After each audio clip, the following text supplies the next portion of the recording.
Hi there, welcome to the sewing tutorial for the Whisper Tie Top. This is a lightweight wrap style top featuring a clean sleeveless silhouette with rouleau ties for adjustable fit and optional contour darts for shaping. The pattern is fully lined, giving the garment a neat and professional finish inside and out. This project is suitable for confident beginners and beyond. It's also an excellent pattern to learn how to fully line a garment with a construction process that guides you through achieving clean, polished results. The step-by-step video tutorial is detailed and beginner-friendly, making it easy to follow along even if it's your first time sewing a garment with a lining. With this being said, let's go over the materials you will need to bring this pattern to life.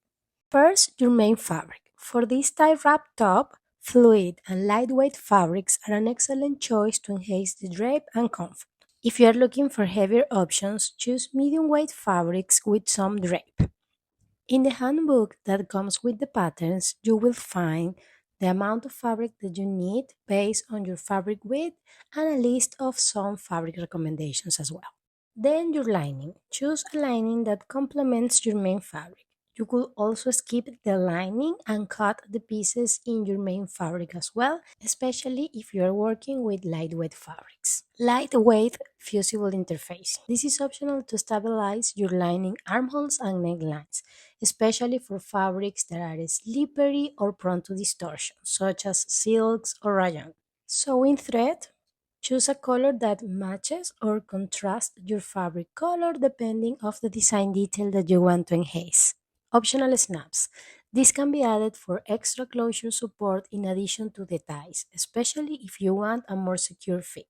And finally, your sewing pattern, which comes in sizes from extra small to extra large, and you can find it below in the description box. Now, before cutting, we are gonna iron the main fabric and the lining with enough steam to pre-shrink it. Next, set the pattern on the wrong side of the fabric following the instructions listed on them and placing the grind line parallel to the selvage of the fabric. Make sure the distance between the grain line at the edge of the fabric is the same at the top and bottom of the arrow. This will allow you to set the pattern straight. Since the pattern has seam allowance already included, you just need to cut the pieces following the outer edge of the paper. Repeat the same cutting procedure for the lining as well, ensuring that you follow the grain line and pattern layout as indicated. Next, cut the stabilizer strips pattern for the lining. To reduce the marking of the strips on the lining, use pinking shears to cut the outer edge. Ensure that the neckline and armhole pieces are cut on the bias to allow for flexibility and a smooth finish, while the center front edge should be cut on the straight grain to maintain structure and stability. To continue, transfer the darts from the paper to the fabric. You can use an awl to mark the drill holes from the darts, but when working with a pattern for first time, I strongly recommend to use transfer or wax paper and a tracing wheel instead, because this method ensures accuracy and allows you to make adjustments if they are needed later on without leaving holes on the garment. Regarding to the back contour darts, you can skip marking them if you are looking for a more relaxed fit. Repeat the same procedure for the bust dart on the front using the tracing wheel and transfer paper, as this dart is essential and must be accurately transferred and sewn on the garment.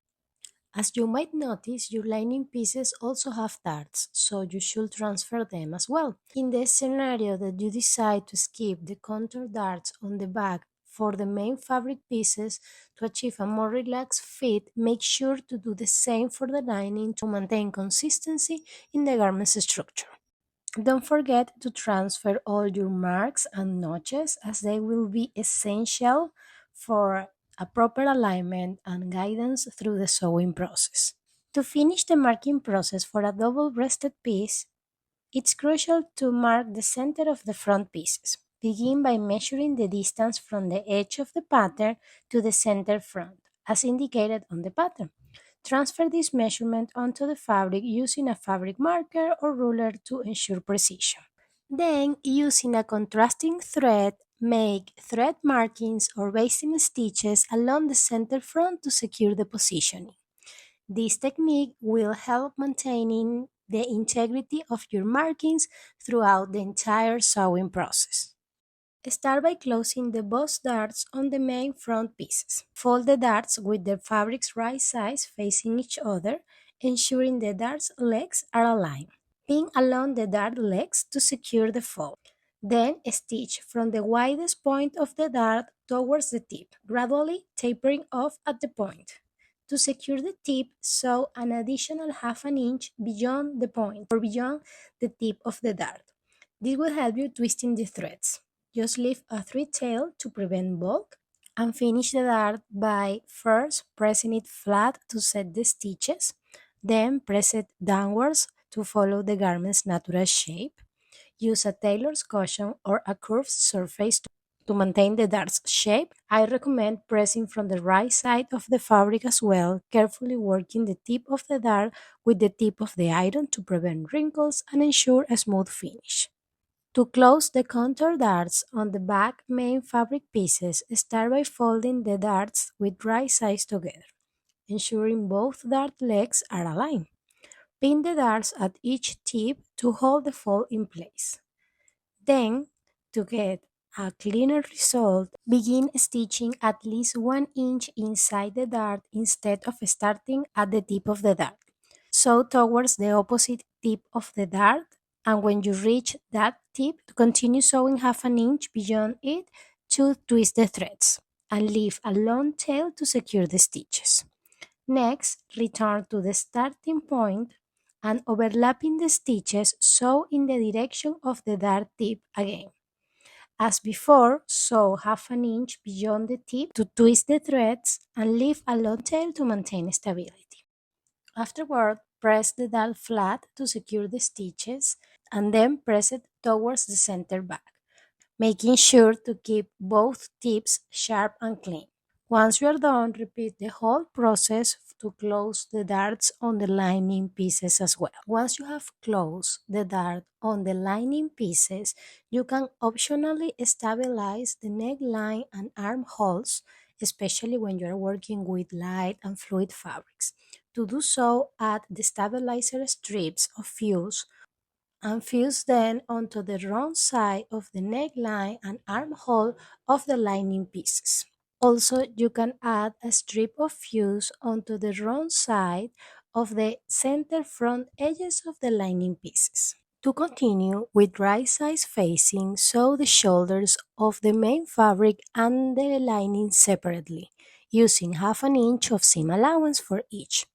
After stitching both shoulder seams, press each seam first flat to secure the stitches and then open, with the help of a tailoring cushion to maintain a smooth and clean finish. Next, to prevent stitching or distortion while sewing, I'm going to stay stitch the neckline and armhole edges of the main fabric and also the lining pieces. I'm going to use a regular straight stitch set to a slightly shorter length, and I'm going to sew just 1/8 of an inch from the edge. This step is completely optional, but is recommended if you feel that your fabric could distort or stretch while the process of sewing. It's important that you do the same process in the lining as well, because when you do this, you are gonna stretch a little bit the neckline and armhole. So if you do it in one piece and not in the other, you are going to have a discrepancy in between them when you try to clean the neckline and armholes. Now it's time to start working on the rouleau strips.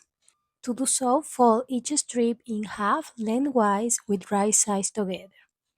Sew along the edge using 1/4 of an inch of seam allowance, and make sure you leave both ends open. While sewing, slightly stretch the strip for better results. Once stitched, trim the ends at 90-degree angle and trim the seam allowance to 1/8 of an inch to reduce bulk. Then turn the strips right side out using a turning tool. To do this, clip near the end of the strip slightly without cutting the stitch. Then insert the tool, lock it in place, and gently pull it through the strip to turn it right side out. After turning, clip the edges if needed and press the rouleau strips flat to ensure the seams are centered. As indicated in the patterns, you will need 3 of these short strips. And you will need one long strip that will be the one that wraps around your body. To make this one, you will cut 2 strips as indicated in the pattern and you will join them at 45-degree angle with right sides facing. Then you are going to press the seams open and trim any excess. After that, fold the strip in half lengthwise with right sides together and sew along the edge using 1/4 of an inch of seam allowance, leaving both ends open. While sewing, make sure you slightly stretch the strip for a better finish. Once stitched, trim the ends at 90-degree angle and trim the seam allowance to 1/8 of an inch to reduce bulk. As we did for the short straps, we're going to clip near the end of the strip slightly without cutting the stitch. Then I'm going to insert my turning tool. Since the strip is longer than my conventional turning tool, I will be using a bobby pin instead. What I'm going to do is just lock it in place and then gently pull the tool through the strip to turn it right side out. After turning, just press the rouleau strips flat, ensuring the seams are centered. To continue, take one of the shorter strips and fold one of its ends 3/8 of an inch towards the inside to clean the raw edge. Press it flat to hold the fold, and then position the strip on the top with the right side of the fabric and the right side of the strip facing you. The strip should be placed a couple of inches below the shoulder on the left side of the garment when facing it, as indicated by the marking on the patterns. Secure it with a pin and then top stitch around the strip in a rectangular shape, approximately 3/4 inches in size, to attach it securely. Next, take the long strip and position it on the left side of the garment when facing it, ensuring that the right sides are facing each other. Align it with the suggested point marked on the patterns and then take the other 2 short strips and with right sides facing position them according to the suggested placements on the pattern on the right side of the garment when facing it. Secure all strips with pins to hold them in place before proceeding with the stitching. With right sides facing, place the lining piece on top of the main fabric piece and align the edges on the neckline and center edge. Sew along the neckline and center line using 1/4 of an inch of seam allowance and make sure you stop 1/2 inch before reaching the lining hemline. Keep in mind that the facing is slightly smaller than the body piece, so ease the fabric as needed to ensure a smooth seam. After sewing, trim the corners and clip the curved area on the neckline. Then, understitch along the lining side to keep the seam allowance in place and prevent it from rolling to the outside. Press the neckline and center edge to set the seams and give them a crisp, clean finish. If you prefer, you can top stitch along these areas to add stability and a decorative touch. But as I say, this is an optional detail and I'm going to be skipping it in my design. Now is a great opportunity to fit the garment. You can base the size just for a reference to check the overall fit and see if any adjustments are needed.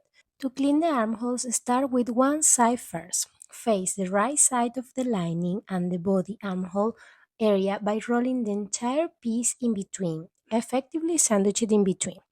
Align the shoulder seams and sew along the armhole edge using 1/4 of an inch of seam allowance. Start sewing from the shoulder to one side and then from the shoulder to the other side. Trim any lining excess if needed. Then clip the curved area to allow for better flexibility and a smooth finish when turned. Then understitch the seam allowance to the lining, making sure you catch all the layers underneath. Start from one side of the armhole and work your way towards the shoulder. It may be challenging to stitch all the way to the shoulder and continue to the other side in one go. So, sew as far as you can comfortably reach and then start from the opposite side and understitch towards the shoulder again. Try your best to meet the previous stitch as close as you can. Once done, press the armhole flat for a crisp and professional look and repeat the same procedure on the other side to complete both armholes. In this area, you can also top stitch. As I say, this is an optional step, but if you top stitch at the neckline, it might be nice to top stitch also along the armhole. In my case, I'm not going to top stitch this area either. After that, to close the side seams, place the pieces right sides together, aligning the lining with the lining and the main fabric with the main fabric. Sew along the side seams using half an inch of seam allowance.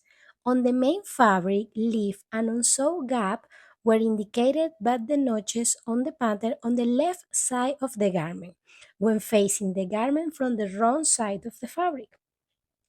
It's important that you leave this gap in the opposite side from where the long strip was placed, because this gap allows the strap to pass through and wrap around the body. Make sure to leave the same gap in that side of the lining as well. On the opposite side of the lining, you are going to leave a separate opening large enough to turn the garment right side out after finishing. Once you finish this stitching, press the seams flat and then open. Next, on the main fabric hemline, fold up 1 inch towards the wrong side of the fabric and press it to create a crease. For the next step, we're gonna open the top, and through the escape hole that we left in the lining, we are gonna pull out both hemlines, main fabric and lining, ensuring that the right sides are facing each other. Then we're gonna line the edges carefully and the seams for the side seams especially, and we're gonna stitch along the entire hemline from end to end using half an inch of seam allowance. After you finish, you could trim the seam allowance a bit to reduce bulk. Now, through the escape hole, gently turn the top right side out. Use a chopstick or a knitting needle to carefully push out the corners for a sharp and well-defined edge. Once the top is fully turned, press the hemline and edges to create a crisp, clean finish. Next, it's time to close the gap in the lining. I'm going to use ladder stitch for an invisible finish. To do this, start by threading a hand sewing needle with a color that matches your lining, and not the end. Then start by inserting the needle from the inside of one of the folds to hide the knot. Then take small stitches by picking up a bit of fabric from one folded edge. Then moving directly across to take a stitch on the opposite folded edge. Continue this back and forth motion, creating a ladder-like pattern. Pull the threads gently every few stitches to close the gap seamlessly. Once finished, secure the threads a couple of times and tuck it inside the seam before trimming. Once that's done, tie the top and check the length of the ties to ensure that they are comfortable and aesthetically pleasing. Once you are satisfied with the length, clean the raw edges by folding them 3/8 of an inch towards the inside of the fabric, and close the gap using a ladder stitching as well as we just did in the previous step. Moving on to the next step, we need to secure the opening where the tie passes through and wrap around the body. To do so, align the holes in both the main fabric and the lining to ensure they match up perfectly. You can stitch in the ditch along the side seam to hold them secure in place, and for extra reinforcements, add bar tacks at the ends of the opening. To do this, you just need to set your machine to a narrow zigzag stitch with a very short stitch length, and sew back and forth a few times over the same spot. These techniques strengthen the opening and prevent that to tear from the tie or the wear. As you can see, the top already has an amazing support. Personally, I have some breast and it holds perfectly. However, if you want an extra support or have a larger bust and are concerned about gapping, you can add some hidden snaps for added security. The pattern includes suggested positions for the snaps as well. Just as a reference, when adding the snaps, the part called the ball, the one with the protruding point, should be placed on the overlapping layer, while the socket should go on the underneath layer. Just in case, I'll be linking a video in the top corner and in the description box below showing you how to sew on snaps. If you haven't added them before or you are curious about my method, be sure to check it out. And as a final step, give to your garment an overall press and your new creation is ready to wear. And well, that's it for this project. I hope you enjoy sewing this wrap tie top as much as I did. If you have any questions or need extra help, feel free to leave a comment below. I will be happy to support you with anything you need. By the way, don't forget to share your finished pieces because I would love to see what you create. Thank you so much for watching. Have a happy sewing, and I will see you in the next one. Bye!